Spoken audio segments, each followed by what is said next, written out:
Some of his recent comments indicate that Donald Trump may be considering dialing back the hardline immigration proposals that first launched him to campaign success. For instance, Trump's spokesmen now say there may not actually be a deportation force that will drag Mexican mothers from their homes, kick them to death in front of their weeping children, and then hurl their broken bodies back across the border while shouting, "This is for the Alamo, you brown-skinned witch." Also, E-Verify may go by the boards as well. Although Trump supporters admit they're disappointed to hear of these changes, they remain committed to Trump because they say he's the one and only candidate who is not afraid to demonstrate what it would have looked like if there had been a cheese puff character in Sausage Party.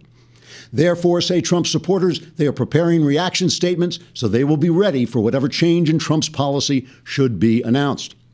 If Trump should announce that he is no longer committed to deporting the between 11 and 300 million illegal immigrants now living in the United States, the Trump supporters plan to say that Trump has never run for office before, and it's only reasonable that he might have to modify some of his original positions as he continues to learn and grow.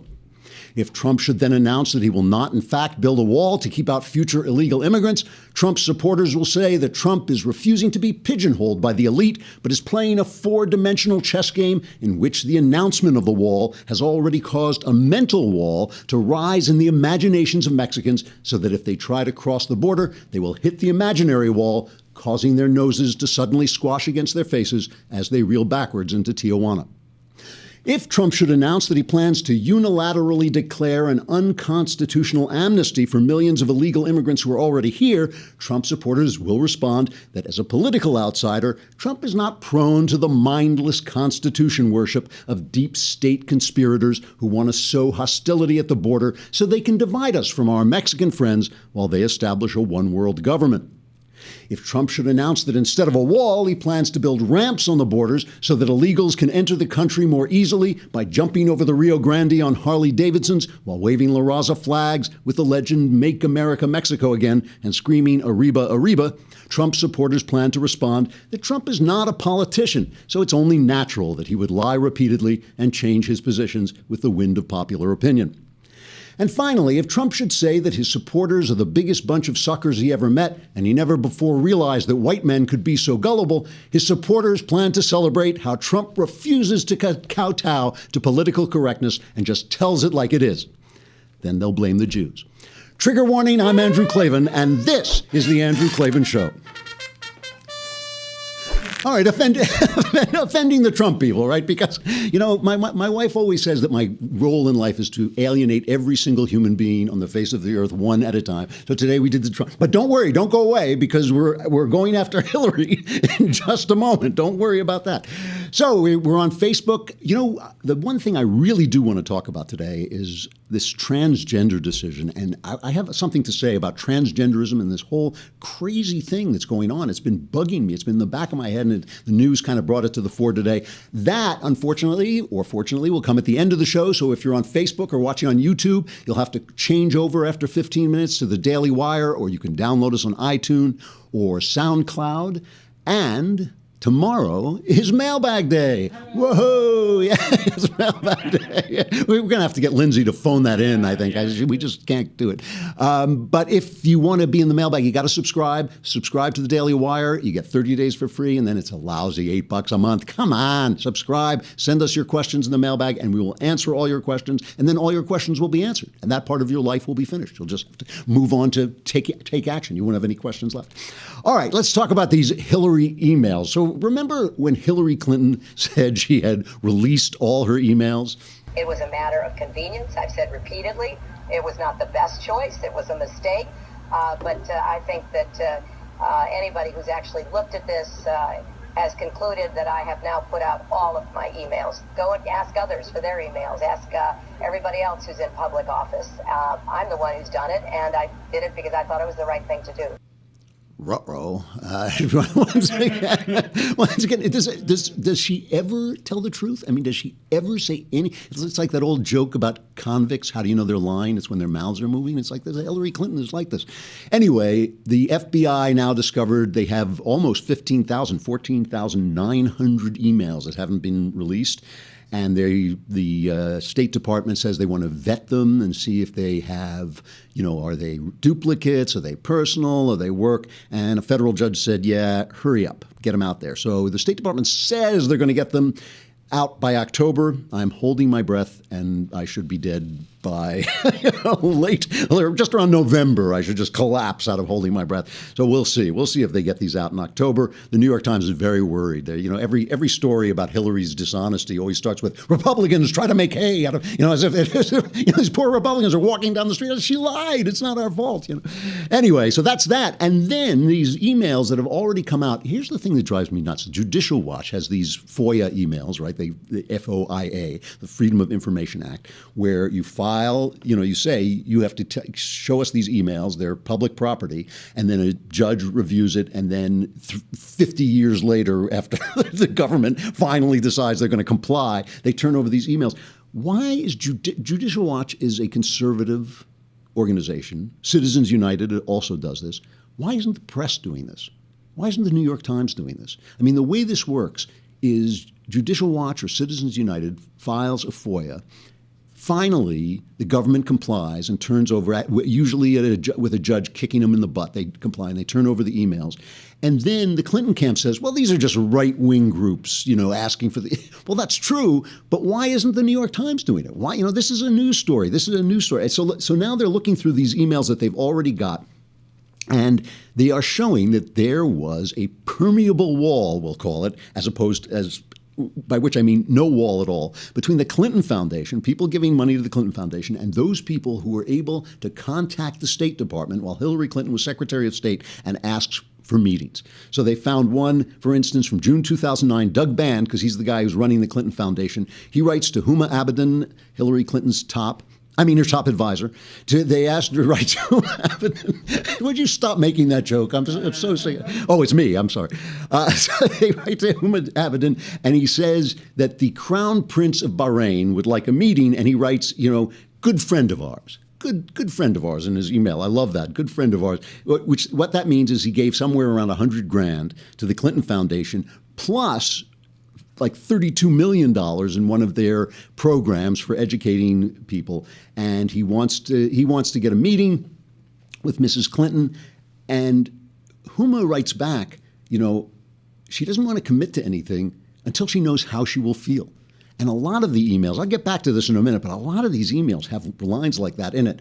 Anyway, she finally says, okay, well, I've reached out through normal channels. So the story basically is, well, she doesn't allow these meetings just because this guy got a contribution, but you try writing to the State Department and seeing how fast your request is to meet with the Secretary of State goes through normal channels. So that's one. And then there was another one. Mr. Band, Douglas Band, sought Huma Abedin's help in obtaining a visa for a member of a UK soccer team at the request of Casey Wasserman, the president of the Wasserman Foundation, which donated between $5 and $10 million to the Clinton Foundation. And Miss Abedin writes, I doubt we can do anything, but maybe we can help with an interview. I got this now. It makes me nervous to get involved, but I'll ask. And Band says, well, don't ask if you're nervous. But I mean, this is an open channel. This is what they call pay for play. If you gave money to the Clinton Foundation, you had an in. And of course, Donald Trump, quite rightly, is hitting this hard. No issue better illustrates how corrupt my opponent is than her pay-for-play scandals as Secretary of State. As the evidence has become public over the last several months, I've become increasingly shocked by the vast scope of Hillary Clinton's criminality. Her actions corrupted and disgraced one of the most important departments of government, indeed, only four established by the United States Constitution itself. The amounts involved, the favors done, and the significant number of times it was done require an expedited investigation by a special prosecutor. Some former prosecutors have even suggested that the coordination between the pay-for-play State Department and the Clinton Foundation constitute a clear example of RICO, racketeering, influence, corrupt organization enterprise. The Justice Department is required to appoint an independent special prosecutor because it has proven itself to be really, sadly, a political arm of the White House. All true. I mean, everything he's saying right there is true. If he can keep from, stepping on his own tongue, this is a huge issue. And the thing is, you read the mainstream media, they're downplaying stuff. They do what they do. They always parse these things. Well, did he do this? Did she do that? Did she actually have this meeting and all this stuff? But the problem with the Clintons, and this was a problem when Bill Clinton was in the White House, is they lower the standards for everybody. When Bill Clinton was first caught with having an affair in our Oval Office that we pay for with Monica Lewinsky, a woman young enough to be his daughter, something that would have gotten any CEO in the country, including Roger Ailes, fired from his position. Okay, when that happened, I remember one of the newsmen, I think it was Peter Jennings, came out and said, if this is true, he will be gone. He will resign within 48 hours, within 72 hours, whatever it was he said. And of course, we all remember that the mainstream media dumped this story and Drudge broke it. Drudge broke the story of the stained dress and all this stuff. And the thing is, that was the state of play at that moment. At that moment, the state of play was that a president who cheated on his wife, openly cheated on his wife in the Oval Office while he was, we all know that John F. Kennedy did it. We know he did it with like several women at the same time in the Oval Office, but he never got caught. The press buried the story. The state of play was that if you got caught doing this, you were gone. When we accepted the Bill Clinton standard, that if I can stay and fight this out and defend and tell you that is doesn't mean is, and oral sex isn't sex, and play with words until and just last it out. It's the old Clinton routine. I'm not going to go. I'm lying. Oh, this is an old story. You're caught lying. That's an old story. Because I lied long enough to make it an old story. So now it's an old story. Nowadays, of course, you can get caught doing almost anything sexual, and it's fine. Nobody says a word. You say, yes, I was cheating on my wife with a man, but now my gay identity has come out, and now I have to be honest with myself. And it's all fine. And that is the Clinton way. The Clintons bring down the country, and Hillary is now doing it on the level of honesty. You even have newsmen saying, well, does it really matter if a politician is honest? And the answer is yes. They're damn straight it matters. This is what we hire them to do. We hire them to run things and tell us what they're doing. And, if they're going to lie, then we have no way of knowing what our government is up to. This is what Clinton does. Everything they touch becomes worse, and every standard becomes less. And getting back to this health thing, so many of these emails have remarks in them like, I'm not feeling great, I'm not feeling good. This is maybe not today. I don't feel so good. And I don't want to fuel a conspiracy. I know the right is just as prone to conspiracies as the left, and I know they go out there and they say, Barack Obama was born in Kenya, or, Ted Cruz's dad killed JFK, and all this stupid stuff that happens on the right. But she looks sick to me, too. I got to say, every time she sits down, she flinches. She coughs all the time. She goes off on these kind of, like, you see her eyes go off. Rudy Giuliani says the whole thing is being covered up by the press. She has an entire media empire that constantly demonizes Donald Trump and fails to point out that she hasn't had a press conference in 300 days, 200 days, 100 days, I don't know how long. Fails to point out several signs of illness by her. So go online and put down Hillary Clinton illness. Take a look at the videos for yourself. So I did that, and there's nothing conclusive, I mean, it's all this stuff. You can always find stuff online that looks weird and all this. But all I will say about this is this. The press is acting exactly as if this is true. They're having debates. Is Hillary's health off limits? She's 70. She's running for president of the United States. Why is her health off limits? When did that happen? Pardon me. When did that standard suddenly appear? And Hillary goes on Jimmy Kimmel, and with the help of Kimmel's writers, no doubt, does this cute little routine about her health. Are you in good health? Well, this has become one of their themes. Here, you take my pulse while I'm talking to you. Okay. Make sure I'm alive. Oh, my God, there's nothing there. There's nothing there. What can I say? It's, back in October, the National Enquirer said I would be dead in 6 months. Oh, wow. Oh, boy. So with every breath I take, I feel like it's a You have a new lease on life. Yeah, a new lease on life. It's funny, I don't know why they are saying this. I think, on the one hand, it's part of the wacky strategy. Just say all these crazy things, and maybe you can get some people to believe you. On the other hand, it just absolutely makes no sense. And I don't go around questioning Donald Trump's health. I mean, as far as I can tell, he's as healthy as a horse. Well, his doctor said he had the best health Yeah. medical examination he's ever seen in a human being. Yeah, yeah, I saw that. Can you open this jar of pickles? This has not been tampered with. This is... oh, you did get it.